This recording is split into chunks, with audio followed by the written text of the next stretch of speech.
Hello friends, a warm welcome to all of you in my YouTube channel Akhilesh Education Center. This is Akhilesh Kumar. आप सभी का स्वागत है हमारे YouTube channel Akhilesh education centre पर। दोस्तों, आज ज्योग्राफी का एक नया टॉपिक जिसका नाम है हिमालय का निर्माण। हिमालय का निर्माण को पढ़ने वाले हैं। हम पूरा कर चुके हैं भारत स्थिति और विस्तार।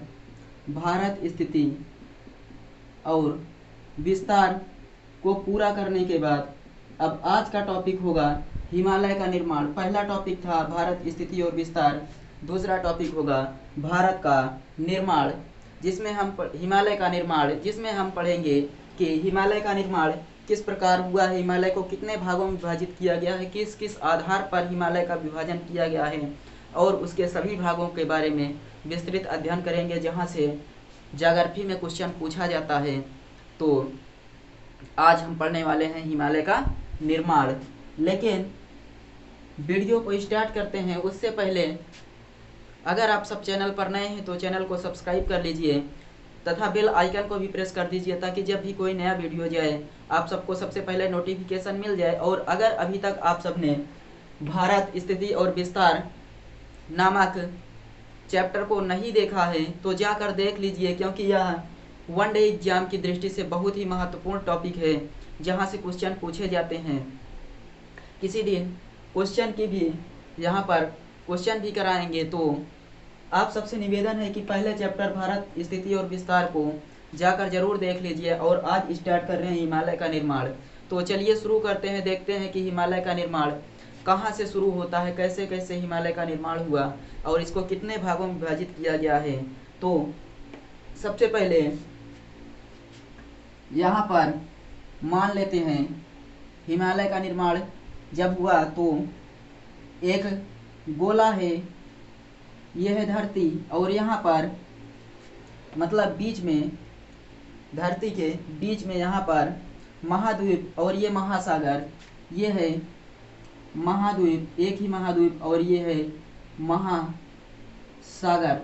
तो इस महाद्वीप का जो महाद्वीप सभी आज अलग अलग दिखाई देते हैं वो सब बहुत समय पहले एक हुआ करते थे। और ये जब महाद्वीप एक हुआ करता था तब इसका नाम था पैंजिया।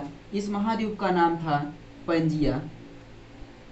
मतलब जब महाद्वीप सिर्फ एक महाद्वीप था तब इसका नाम पैंजिया था। और उसके बाद इस सागर का नाम था महासागर, जो था पैंजिया द्वीप के चारों ओर जो सागर विस्तृत था उसका नाम था पैंथालासा।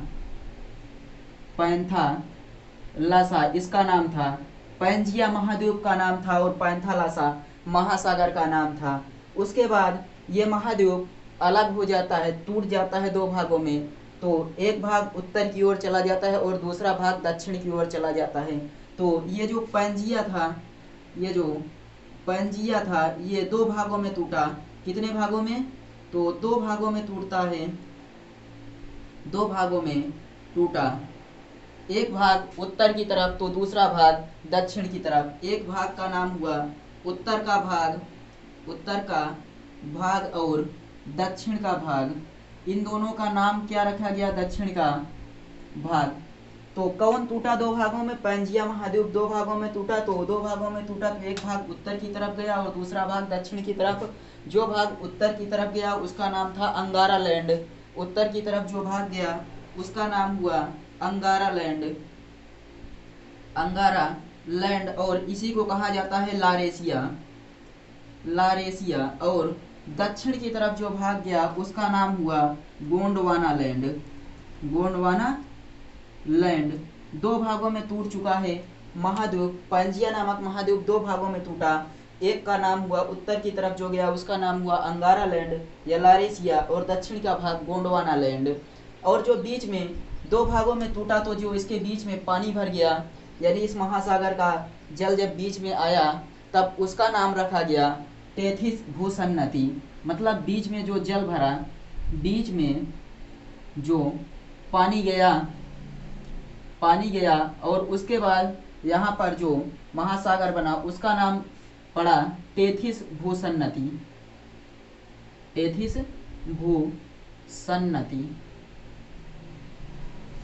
तो एक बार रिवाइज कर लेते हैं। हिमालय का निर्माण, जब महाद्वीप आपस में जुड़े हुए थे तो उनका नाम पैंजिया था, और जो महाद्वीप थे उनके चारों ओर जो महासागर फैला हुआ था उसका नाम पैंथालासा था। पैंजिया महाद्वीप दो भागों में टूटता है, उत्तर का भाग और दक्षिण का भाग। तो उत्तर के भाग को अंगारा लैंड या लारेसिया नाम दिया जाता है और दक्षिण का भाग गोंडवाना लैंड।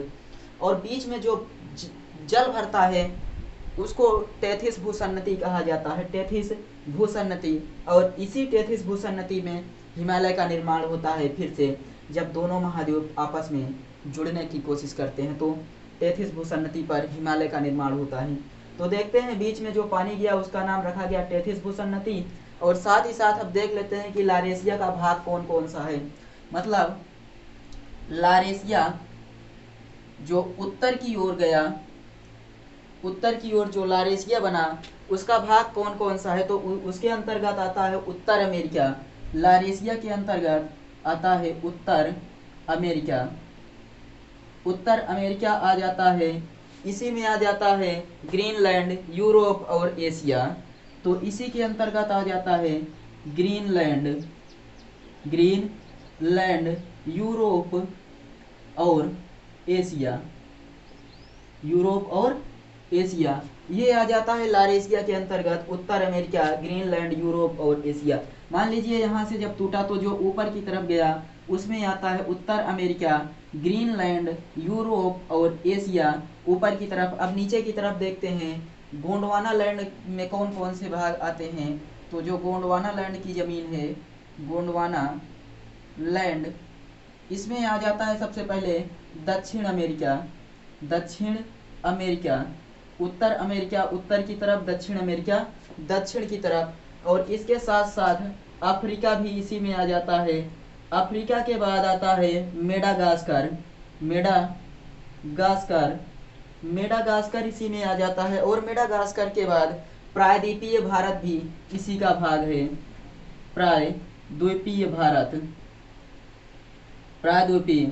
भारत गोंडवाना लैंड का भाग है, प्रायद्वीपीय भारत। इसके अलावा ऑस्ट्रेलिया और अंटार्कटिका, ऑस्ट्रेलिया भी इसी में आता है। अंटार्कटिका और जीलैंडिया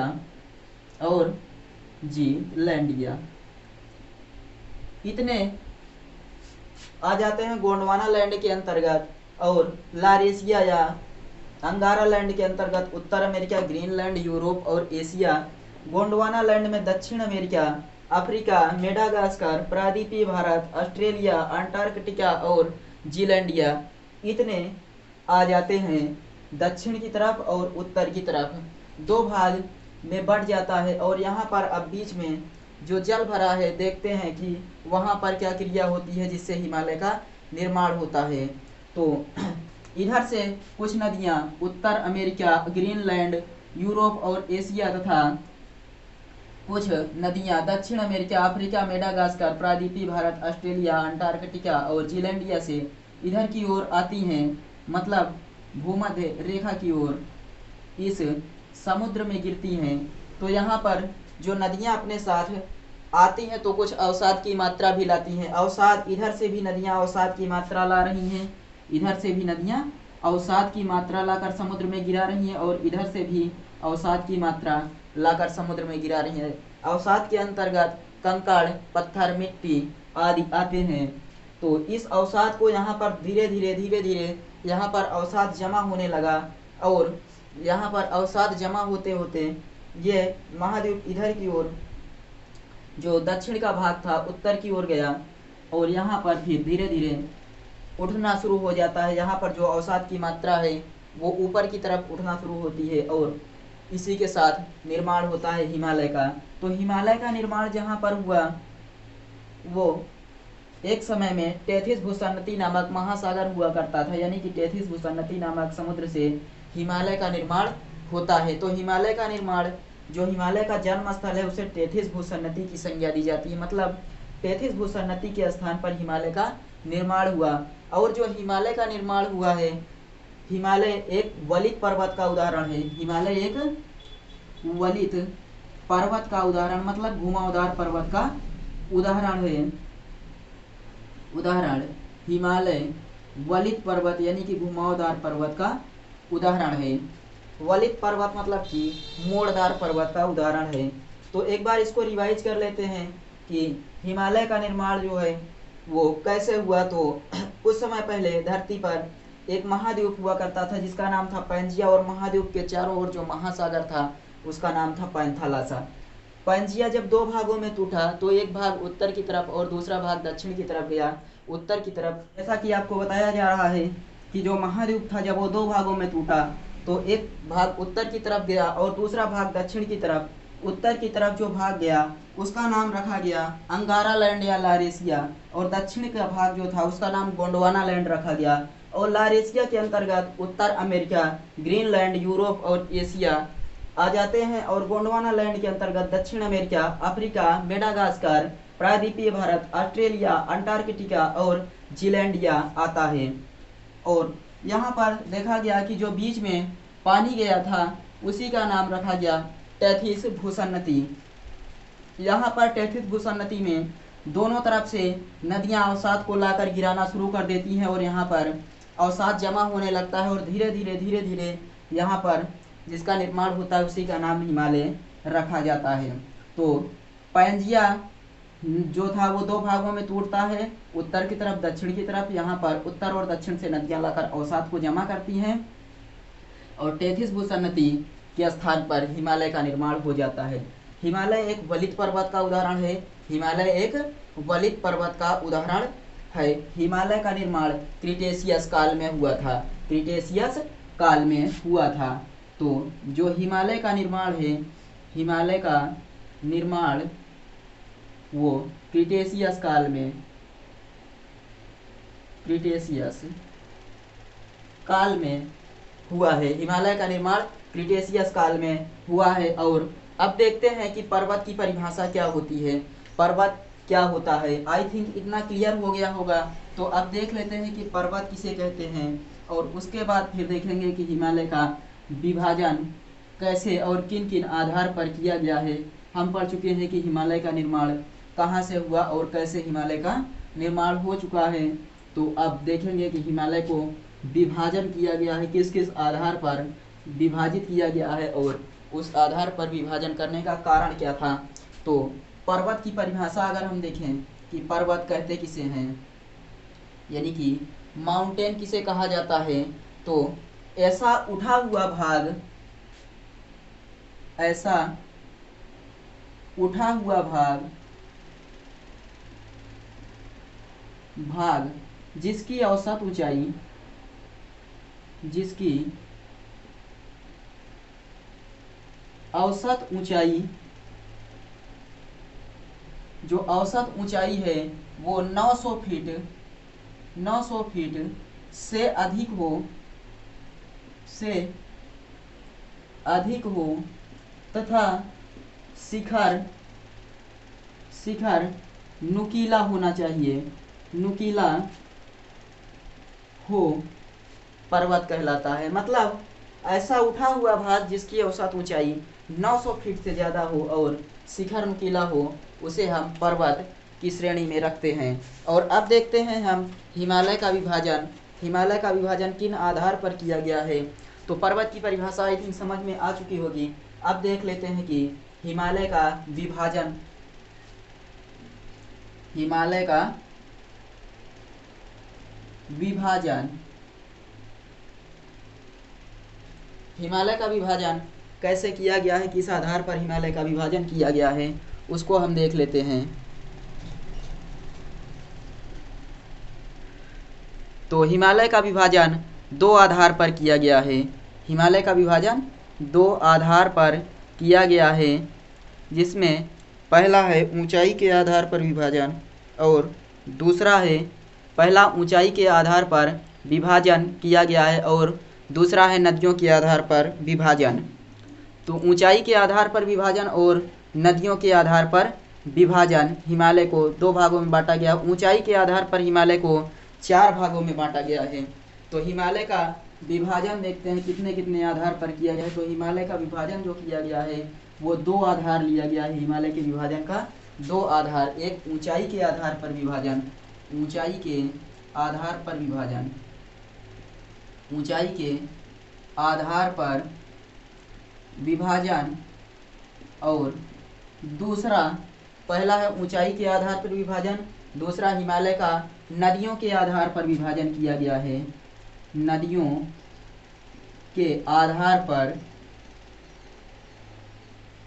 विभाजन, नदियों के आधार पर विभाजन। तो हिमालय का विभाजन दो आधार पर किया गया है, एक ऊंचाई के आधार पर विभाजन और दूसरा नदियों के आधार पर विभाजन। ऊंचाई के आधार पर विभाजन देखते हैं तो सबसे पहला है ट्रांस हिमालय, ट्रांस हिमालय। दूसरा है बृहत हिमालय, बृहत हिमालय या फिर बाह्य हिमालय, महान, बृहत हिमालय या फिर महान हिमालय। बाह्य हिमालय इससे नीचे वाले का नाम है। बृहत हिमालय या महान हिमालय या फिर आंतरिक हिमालय भी इसी को कहा जाता है, आंतरिक हिमालय भी इसी को कहा जाता है। और तीसरा जो है उसका नाम है लघु हिमालय, लघु या मध्य हिमालय, लघु अब्लिक मध्य हिमालय। और अगला है शिवालिक, अगला है शिवालिक या बाह्य हिमालय या उप हिमालय कहा जाता है। शिवालिक या बाह्य हिमालय अब्लिक उप हिमालय। मतलब ऊंचाई के आधार पर हिमालय तो सबसे पहले ट्रांस हिमालय आता है, उसके बाद बृहत हिमालय, महान हिमालय या आंतरिक हिमालय, उसके बाद लघु हिमालय या मध्य हिमालय, और जो आखिरी में है उसका नाम है शिवालिक या बाह्य हिमालय या फिर उप हिमालय। महान हिमालय, मध्य हिमालय, बाह्य हिमालय, आंतरिक हिमालय। आंतरिक हिमालय मतलब बाह्य हिमालय भारत के सबसे पहले मिलता है, उसके बाद मध्य हिमालय मिलता है और उसके बाद आंतरिक हिमालय और सबसे लास्ट में जाकर ट्रांस हिमालय मिलता है। तो नदियों के आधार पर विभाजन हिमालय का किया गया है और उस व्यक्ति का नाम जिसने नदियों के आधार पर हिमालय का विभाजन किया उसका नाम था सिडनी, सिडनी बुराड नामक व्यक्ति ने, नामक व्यक्ति द्वारा नदियों के आधार पर हिमालय का विभाजन किया गया। तो सिडनी बुराड नामक व्यक्ति ने नदियों के आधार पर हिमालय का विभाजन किया और नदियों के आधार पर हिमालय को 4 भागों में बांटा। सबसे पहला पंजाब हिमालय, पंजाब हिमालय, और दूसरा भाग जो था उसका नाम दिया गया कुमाऊं हिमालय, कुमाऊं हिमालय, और तीसरा भाग नेपाल हिमालय, नेपाल हिमालय। चौथे भाग का नाम रखा गया असम हिमालय, असम हिमालय। तो सिडनी बुराड नामक व्यक्ति ने हिमालय को नदियों के आधार पर 4 भागों में विभाजित किया, जिसमें पंजाब हिमालय, कुमाऊं हिमालय, नेपाल और असम हिमालय आते हैं। और ऊंचाई के आधार पर हिमालय का विभाजन किया गया है ट्रांस हिमालय, बृहत हिमालय, महान या आंतरिक हिमालय, लघु या मध्य हिमालय, शिवालिक या बाह्य या फिर उप हिमालय। इतने भागों में हिमालय का विभाजन किया गया है। अब देखेंगे सबसे पहले कि हिमालय का नदियों के आधार पर विभाजन किया गया है तो कौन कौन सी नदी के बीच कौन कौन सा हिमालय स्थित है। तो सबसे पहले हम देखते हैं हिमालय का नदियों के आधार पर विभाजन, हिमालय का नदियों के आधार पर विभाजन देखते हैं। तो किसने किया था, तो सिडनी बुराड नामक व्यक्ति ने हिमालय का विभाजन नदियों के आधार पर किया। तो यहाँ पर लिखेंगे हिमालय का विभाजन आधार क्या है, तो नदियों के आधार पर, नदियों के आधार पर देखते हैं कि किस प्रकार से। सबसे पहले सिंधु और सतलुज नदी, सिंधु और सतलुज नदी के बीच में जो हिमालय स्थित था, सिंधु और सतलुज नदी के बीच में जो हिमालय स्थित था उसका नाम दिया गया पंजाब हिमालय, पंजाब हिमालय। सतलुज और काली नदी के बीच में जो हिमालय स्थित था, सतलुज और काली के बीच में जो हिमालय स्थित था उसका नाम दिया गया कुमाऊं हिमालय। सतलुज और काली के बीच में जो हिमालय स्थित था उसका नाम दिया गया कुमाऊं हिमालय। काली और तीस्ता के बीच में, काली और तीस्ता नदी के बीच में जो हिमालय था उसका नाम नेपाल हिमालय रखा गया, नेपाल हिमालय। और तीस्ता और दिहांग नदी के बीच में, दिहांग नदी के बीच में जो हिमालय था उसका नाम रखा गया असम हिमालय, असम हिमालय। तो सिंधु और सतलज के बीच पंजाब हिमालय, सतलज काली के बीच कुमाऊं हिमालय, काली और तीस्ता के बीच नेपाल और तीस्ता और दिहांग के बीच असम हिमालय नदियों के आधार पर विभाजन किया गया। तो जो नदियां थी उनके आधार पर 4 भागों में बांटा गया। सिंधु सतलज के बीच पंजाब हिमालय, सतलज काली के बीच कुमाऊं हिमालय, काली तीस्ता नदी के बीच नेपाल और तीस्ता और दिहांग के बीच असम हिमालय। तो मैप बनाकर इसको देख लेते हैं कि किस प्रकार से कौन कौन सा हिमालय कहाँ कहाँ तक पड़ता है, और उसके बाद फिर देखेंगे कि जो हिमालय पर्वत है उसका विस्तार कहाँ से कहाँ तक है। तो एक फ्लो में मैप बनाते हैं। मान लीजिए कि एक मैप बनता है इंडिया का। अगर एक इंडिया का मैप मान लिया जाए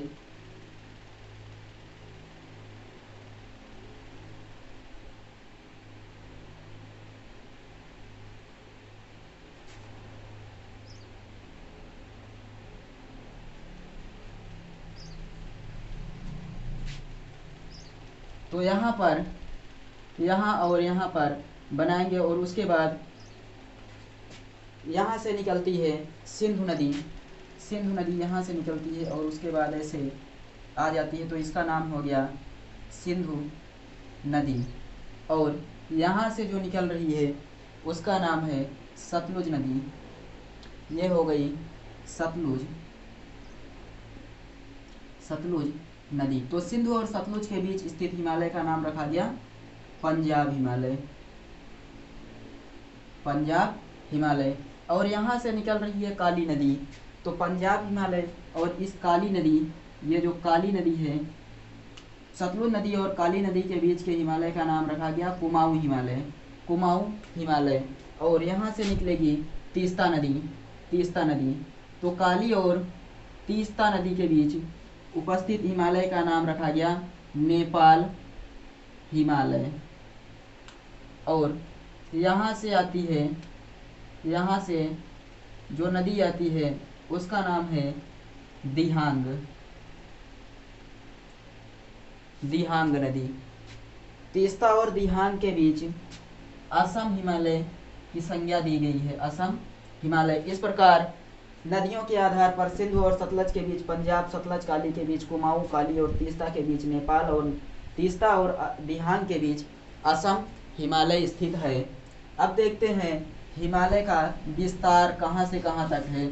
हिमालय का विभाजन नदियों के आधार पर देख चुके, अब विस्तार देख लेते हैं। तो उसके बाद फिर नदियों के विभाजन में और डीप में जाकर पढ़ेंगे कि नदियों के आधार पर जो विभाजन किया गया है वो कितने कितने किलोमीटर, कौन सा सबसे बड़ा है यानी कि सबसे ज़्यादा है और कौन सा सबसे कम है।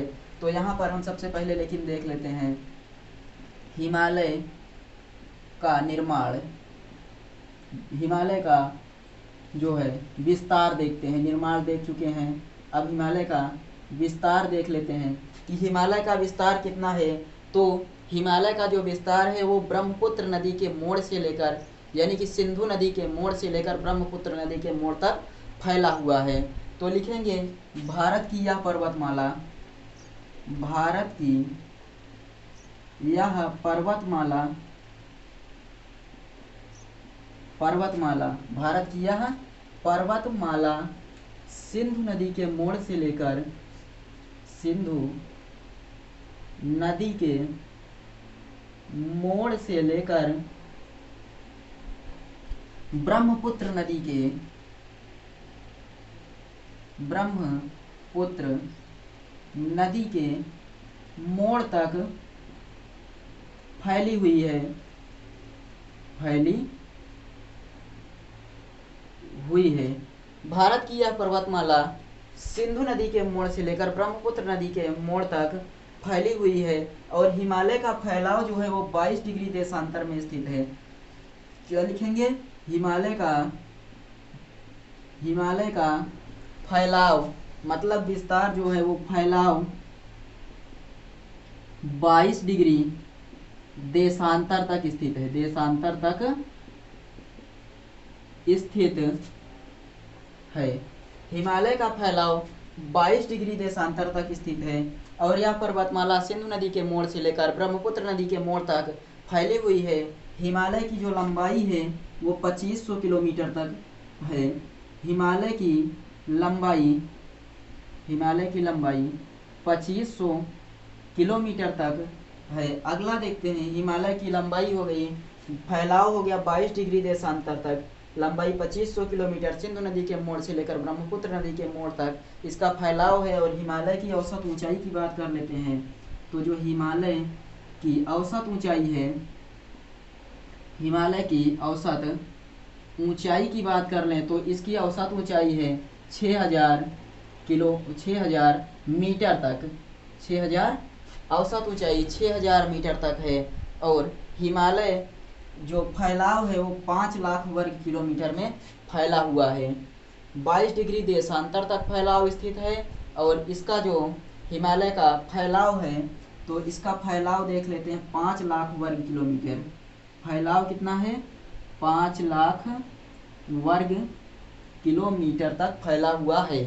हिमालय का फैलाव 5 लाख वर्ग किलोमीटर तक है। हिमालय का विस्तार, भारत की यह पर्वतमाला सिंधु नदी के मोड़ से लेकर ब्रह्मपुत्र नदी के मोड़ तक फैली हुई है। हिमालय का फैलाव 22 डिग्री देशांतर तक है। हिमालय की लंबाई 2500 किलोमीटर, हिमालय की औसत ऊंचाई 6000 मीटर और फैलाव 5 लाख वर्ग किलोमीटर में है। और जो ये सिंधु नदी है वो भारत के एकमात्र केंद्र शासित प्रदेश लद्दाख से होकर बहती है। तो सिंधु नदी लिख लेंगे इसको पॉइंट बनाकर कि सिंधु नदी भारत के एकमात्र केंद्र शासित प्रदेश, भारत के एकमात्र केंद्र शासित प्रदेश लद्दाख से होकर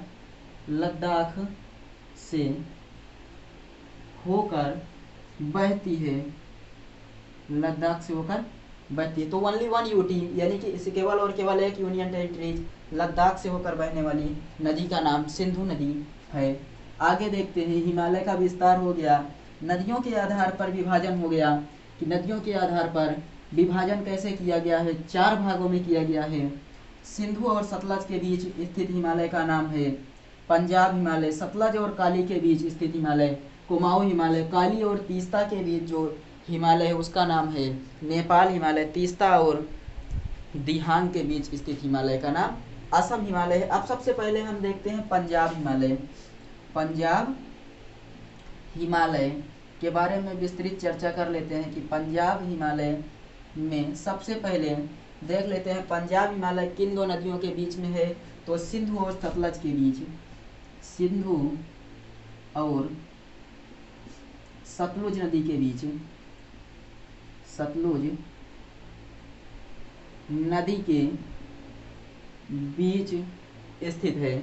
सबसे पहला पॉइंट, पंजाब हिमालय सिंधु और सतलुज नदी के बीच स्थित है। और इसका दूसरा नाम है कश्मीर हिमालय। पंजाब हिमालय को ही कश्मीर हिमालय भी कहा जाता है। कश्मीर हिमालय भी कहा जाता है। पंजाब हिमालय को कश्मीर हिमालय कहा जाता है, सिंधु और सतलुज के बीच स्थित है। और इसकी जो लंबाई है, अगर लंबाई की बात की जाए कि कितना लंबाई यानी कि कितना लंबाई में फैला हुआ है, तो 560 किलोमीटर लंबा में है। पंजाब हिमालय की लंबाई है 560 किलोमीटर। और इसमें पाई जाने वाली पर्वत श्रेणियाँ हैं उनको देखते हैं कि कौन कौन सी पर्वत श्रेणियाँ पाई जाती हैं। जो पर्वत श्रेणियों के नाम हैं वो है काराकोरम, लद्दाख, जास्कर और धौलाधर रेंज। काराकोरम, लद्दाख, जास्कर और धौलाधर रेंज भारत यानी कि पंजाब हिमालय में पाई जाने वाली श्रेणियां हैं। और यहाँ पर काराकोरम, लद्दाख और जास्कर, ये 3 श्रेणियां जो हैं, काराकोरम, लद्दाख और जास्कर, ये किसके पार्ट हैं, तो ये ट्रांस हिमालय के पार्ट हैं। ये किसके पार्ट हैं?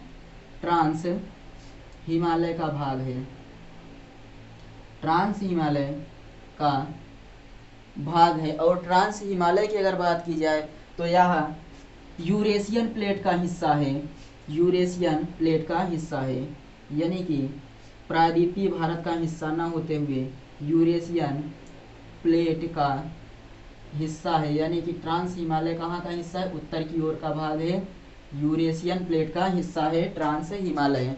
और ये जो काराकोरम, लद्दाख और जास्कर है, ये ट्रांस हिमालय के भाग हैं और ट्रांस हिमालय यूरेशियन प्लेट का हिस्सा है। धौलाधर रेंज जो है वो है प्रायद्वीपीय भारत का भाग। अब देखते हैं धौलाधर श्रेणी जो है वो हिमाचल प्रदेश में स्थित है। ये जो धौलाधर श्रेणी है ये कहाँ स्थित है? तो ये है हिमाचल प्रदेश में, हिमाचल प्रदेश में स्थित है, हिमाचल प्रदेश में स्थित है। इसकी स्थिति लघु या मध्य हिमालय में है। जो धौलाधर रेंज है इसकी स्थिति है लघु या मध्य हिमालय में, लघु या मध्य हिमालय में स्थिति कहाँ है? तो लघु या मध्य हिमालय में धौलाधर रेंज हिमाचल प्रदेश के लघु या मध्य हिमालय में स्थित है। सिंधु नदी के दाएं तट पर लेह स्थित है। इसको इम्पोर्टेंट करके लिखेंगे नोट पॉइंट में कि जो सिंधु नदी है, सिंधु नदी के दाएं तट पर लेह स्थित है, लेह स्थित है। लेह के बारे में कल बताया गया था कि लेह क्या है, और सिंधु नदी के दाएं तट पर लेह स्थित है। इतना जान लें कि पंजाब हिमालय सिंधु और सतलज नदियों के बीच स्थित है। इसको कहा जाता है कश्मीर हिमालय भी कहा जाता है, और इसकी लंबाई 560 किलोमीटर है। पाई जाने वाली पर्वत श्रेणियां काराकोरम, लद्दाख, जास्कर और धौलाधर रेंज। काराकोरम, लद्दाख और जास्कर ट्रांस हिमालय के भाग है, ट्रांस हिमालय यूरेशियन प्लेट का हिस्सा है। धौलाधर रेंज हिमाचल प्रदेश में स्थित है, लघु या मध्य हिमालय का भाग है, और जो लेह है वो सिंधु नदी के दाएं तट पर स्थित है। अब देखते हैं दूसरा हिमालय, कुमाऊं हिमालय। पंजाब हिमालय हो गया। आई थिंक पंजाब हिमालय पूरी तरह से समझ में आ गया होगा। अगर समझ में आ गया है तो अब अगला देखते हैं कुमाऊं हिमालय। कुमाऊं हिमालय की लंबाई कितनी है, किसका किसका भाग है कुमाऊं हिमालय, इसके बारे में देखेंगे। तो यहाँ पर लिखेंगे कुमाऊं हिमालय, कुमाऊं हिमालय। कुमाऊं हिमालय जो है सतलज और काली नदियों के बीच, सतलज और काली नदी के बीच में स्थित है। इसको पहले ही बताया जा चुका है कि सतलुज और काली नदी के बीच, काली नदी के बीच स्थित हिमालय को क्या कहा जाता है? तो कुमाऊं हिमालय कहा जाएगा। सतलज और काली नदी के बीच जो स्थित है हिमालय उसका नाम है कुमाऊं। और इसकी लंबाई की बात की जाए तो इसकी लंबाई है 320 किलोमीटर, लंबाई है 320 किलोमीटर। सतलुज और काली नदी के बीच स्थित है, लंबाई है 320 किलोमीटर। कुमाऊं हिमालय की सर्वोच्च चोटियां जो हैं तो यहाँ पर लिखेंगे कुमाऊं हिमालय की, कुमाऊं हिमालय की सर्वोच्च चोटियां क्रमशः, सर्वोच्च चोटियां क्रमशः कौन कौन सी है? तो जो चोटियां हैं उनका नाम है नंदा देवी, कामेत और त्रिशूल। नंदा देवी, कामेत और त्रिशूल, नंदा देवी, कामेत और त्रिशूल यहाँ की सर्वोच्च चोटियां हैं, और ये उत्तराखंड में स्थित हैं। उत्तराखंड में स्थित हैं। कौन कौन सी? नंदा देवी, कामेत और त्रिशूल। इनकी ऊंचाई देख लेते हैं तो ये है 7817 किलोमीटर, 7817 किलोमीटर नंदा देवी की ऊंचाई है, और 7756 किलोमीटर कामेत की ऊंचाई है, और 4140 मीटर, किलोमीटर नहीं है यहाँ पर, सभी मीटर में होगा, सभी के सभी मीटर में होगा। यहाँ पर 4140 मीटर त्रिशूल की ऊंचाई है। तो कुमाऊं हिमालय सतलुज और काली के बीच में स्थित है, लंबाई 320 किलोमीटर। कुमाऊं हिमालय की सर्वोच्च चोटियां क्रमशः नंदा देवी, कामेत और त्रिशूल। उत्तराखंड में स्थित है। नंदा देवी की ऊंचाई है 7817 मीटर, कामेत की ऊंचाई है 7756 मीटर और त्रिशूल की ऊंचाई है 4140 मीटर।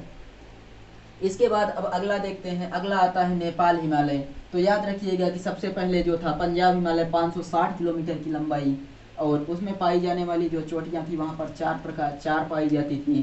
कौन कौन से? काराकोरम, लद्दाख, जास्कर और धौलाधर रेंज।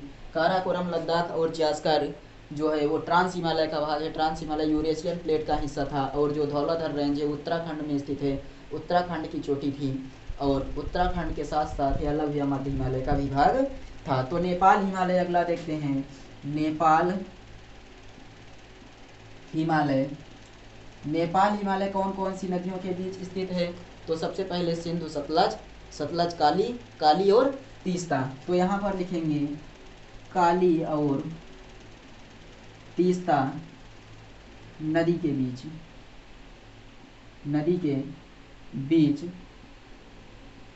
स्थित है। काली और तीस्ता नदी के बीच स्थित हिमालय का नाम नेपाल हिमालय है। और इसकी अगर लंबाई की बात की जाए, तो इसकी लंबाई है 800 किलोमीटर, मतलब 800 किलोमीटर लंबा है नेपाल हिमालय। यहाँ की पर्वत श्रेणियाँ देख लेते हैं कि कौन कौन सी पर्वत श्रेणियाँ पाई जाती हैं। नेपाल हिमालय के अंतर्गत जो पर्वत श्रेणियाँ आती हैं उनका नाम है mount Everest, mount Everest, Kanchenjunga, Dhaulagiri, Kanchenjunga, Dhaulagiri, Dhauladhar दूसरी है और धौलागिरी दूसरी है। धौलागिरी हो गया। और इसके बाद आ जाता है मकालू, धौलागिरी और मकालू, इतनी चोटियां पाई जाती हैं। पर्वत श्रेणियां हैं, प्रमुख पर्वत श्रेणियां। माउंट एवरेस्ट की ऊंचाई 8848.86 मीटर, 8848.86 मीटर। और उसके बाद कंचनजंगा की जो ऊंचाई है, कंचनजंगा की ऊंचाई है 8598 मीटर। धौलागिरी की ऊंचाई 8172 मीटर। और मकालू की ऊंचाई की बात की जाए तो मकालू है 8481 मीटर। इतना है यहाँ पर कि नेपाल हिमालय काली और तीस्ता नदी के बीच स्थित है, लंबाई 800 किलोमीटर। पर्वत श्रेणियां mount Everest 8838.86 metre, Kanchenjunga 8598 metre, Dhaulagiri 8172 metre, Makalu 8481 metre में फैली हुई है। और इसकी ऊंचाई की बात की जा रही है कि 8400 मीटर है ऊपर, काली और तीस्ता के बीच स्थित है। और नेपाल हिमालय के बाद अगला जो आता है उसका नाम है असम हिमालय। असम हिमालय आ जाता है। और असम हिमालय किन दो नदियों के बीच में स्थित है बात की जाए तो सिंधु सतलज के बीच पंजाब, सतलज काली के बीच कुमाऊं, काली तीस्ता के बीच नेपाल, और तीस्ता और दिहांग नदियों के बीच स्थित है। तो लिखेंगे तीस्ता और दिहांग नदियों के बीच स्थित है। नदियों के बीच स्थित हिमालय का नाम है असम हिमालय। और इसकी लंबाई देख लेते हैं कि इसकी लंबाई कितनी है। तो इसकी लंबाई है 750 किलोमीटर, लंबाई है 750 किलोमीटर। असम हिमालय की लंबाई है 750 किलोमीटर। यहाँ पर जो पर्वत पाया जाता है, पर्वत श्रेणी है, नामचा बरवा तिब्बत में स्थित है। नामचा बरवा है वो तिब्बत में स्थित है। नामचा बरवा कहाँ स्थित है? तिब्बत में स्थित है। और तिब्बत की अगर राजधानी की बात की जाए कि तिब्बत की राजधानी क्या है तो इसकी राजधानी है लहासा। तिब्बत की राजधानी है लहासा। नामचा बरवा तिब्बत में स्थित है, इसकी राजधानी लहासा है। नामचा बरवा से जो ब्रह्मपुत्र नदी है, ब्रह्मपुत्र नदी यू टर्न लेती है। नामचा बरवा से ब्रह्मपुत्र नदी नामचा बरवा से यू टर्न लेती है। नामचा बरवा से यू टर्न लेती है।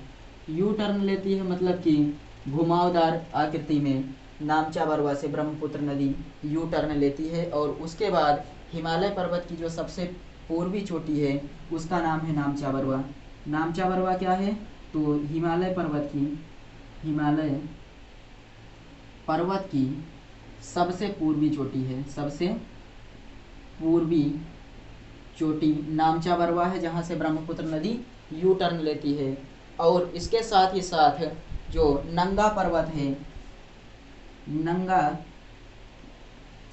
पर्वत है, इसे हिमालय पर्वत की सबसे, यहाँ पर नामचा बरवा जो है हिमालय पर्वत की सबसे पूर्वी चोटी है और नंगा पर्वत है हिमालय पर्वत की सबसे पश्चिमी चोटी। हिमालय पर्वत की सबसे पश्चिमी चोटी है नंगा पर्वत। नंगा पर्वत हिमालय पर्वत की सबसे पश्चिमी चोटी है जो जम्मू एंड कश्मीर में स्थित है। जम्मू एंड कश्मीर में स्थित है नंगा पर्वत। तो असम हिमालय, तीस्ता और दिहांग नदियों के बीच स्थित है। 750 किलोमीटर लंबा नामचा बरवा तिब्बत में राजधानी ल्हासा ब्रह्मपुत्र नदी नामचा बरवा से यू टर्न लेती है और हिमालय पर्वत की सबसे पूर्वी चोटी नामचा बरवा है। जम्मू कश्मीर में स्थित नंगा पर्वत हिमालय पर्वत की सबसे पश्चिमी चोटी है। और भूटान कुला कांगड़ी जो है वो भूटान में स्थित है। तो भूटान देश में स्थित है कुला कांगड़ी, जिसकी भूटान की राजधानी थिम्पू है। भूटान को एक उपनाम से जाना जाता है जिसका नाम है थंडरबोल्ट, लैंड ऑफ थंडरबोल्ट। तो इसको पहले देख लेते हैं कि असम हिमालय, तीस्ता और दिहांग नदियों के बीच स्थित है। लंबाई 750 किलोमीटर। नामचा बरवा तिब्बत में स्थित है। राजधानी ल्हासा। ब्रह्मपुत्र नदी नामचा बरवा से यू टर्न लेती है। हिमालय पर्वत की सबसे पूर्वी चोटी नामचा बरवा। जम्मू कश्मीर में स्थित नंगा पर्वत हिमालय पर्वत की सबसे पश्चिमी चोटी है।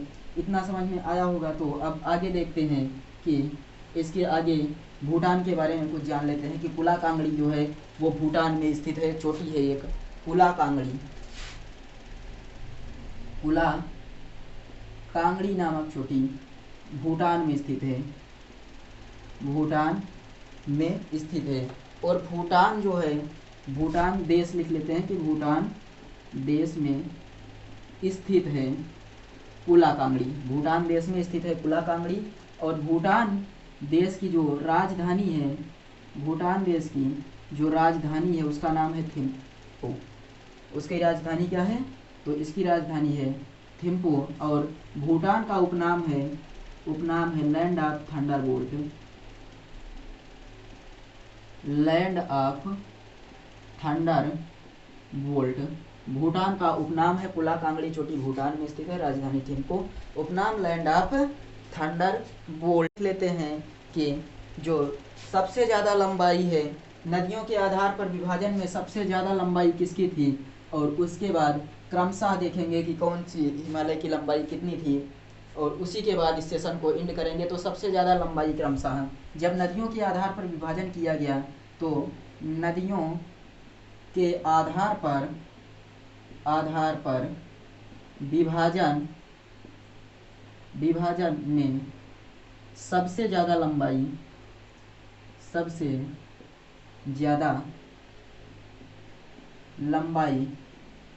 क्रमशः किसकी है, किस क्रम में? तो हमने सबसे पहले देखा कि जो नेपाल हिमालय है, नेपाल हिमालय इसकी लंबाई थी 800 किलोमीटर। नेपाल हिमालय की लंबाई थी 800 मीटर नेपाल हिमालय की। और नेपाल हिमालय से कम अगर बात की जाए तो 750 मीटर वाली चोटी थी, यानी कि हिमालय विभाजन था। असम हिमालय की लंबाई जो थी वो थी 750 मीटर। और इससे भी कम थी 500 मीटर पंजाब हिमालय की। Punjab Himalaya 500 metre, Punjab Himalaya 500 metre. और उसके बाद जो कुमाऊं हिमालय है वो 320 किलोमीटर। कुमाऊं हिमालय 320 मीटर। तो सबसे जो यहाँ पर है मीटर नहीं होगा बल्कि किलोमीटर ही होगा, कि यहाँ पर 750 किलोमीटर, 500 किलोमीटर और 320 किलोमीटर। तो देख लेते हैं, 800 यहाँ से आ गया, 500 यहाँ से, 1300 हो गया, 13×7 लगभग हो जाता है 2150, 2150 और 320 2470, लगभग 2500 किलोमीटर आ जाता है, लगभग 2500 किलोमीटर, जो कि पहले बताया गया था कि हिमालय का विस्तार 2500 किलोमीटर है। तो अब हम अगली क्लास में देखेंगे कि हिमालय का ऊंचाई के आधार पर विभाजन, और इसको एक बार रिवाइज कर लेते हैं कि Nepal Himalaya 800 kilometre, Assam Himalaya 750 kilometre, Punjab Himalaya 500 kilometre, Kumaon Himalaya 320 kilometre में फैला हुआ है। तो आई थिंक ये टॉपिक कंप्लीट हुआ होगा, अच्छे से समझ में आया होगा। अगर समझ में आ गया है तो ठीक है, नहीं तो एक बार फिर से देखेंगे। और अगर वीडियो पसंद आए तो वीडियो को शेयर कीजिएगा, चैनल को सब्सक्राइब कीजिए तथा बेल आइकन को भी प्रेस कर दीजिएगा, ताकि जब भी कोई नया वीडियो ऐसे वीडियो आए तो आप सबको नोटिफिकेशन मिल जाए। और यह वीडियो परीक्षा की दृष्टि से, वनडे एग्जाम की दृष्टि से बहुत ही महत्वपूर्ण क्लास चल रही है। तो आप सबसे निवेदन है कि चैनल को सब्सक्राइब करके रखिए। चलिए मिलते हैं नेक्स्ट वीडियो में, तब तक के लिए बाय।